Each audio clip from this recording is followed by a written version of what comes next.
जी हाँ दोस्तों, इस वक्त भोजपुरी फिल्म इंडस्ट्री से बहुत बड़ी खबर आ रही है कि आकांक्षा दुबे केस मामले में आकांक्षा की जहां मौत हुई थी उस रूम में दो लोगों का और पैर का निशान मिला है।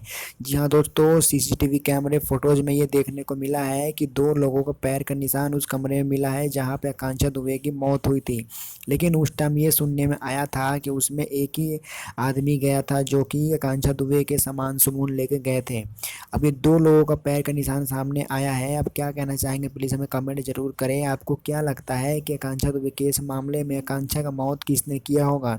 लोगों का नज़रिया है और आकांक्षा दुबे की मम्मी का कहना है कि आकांक्षा की मौत कोई और नहीं, समर सिंह और समर सिंह का भाई संजय सिंह ने करवाया है।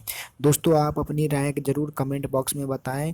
आपको क्या लगता है कि इसकी मौत किस तरीके से हुआ है? प्लीज़ कमेंट करके ज़रूर बताएं। अगर वीडियो अच्छी लगी है तो लाइक सब्सक्राइब जरूर करें। Thank you.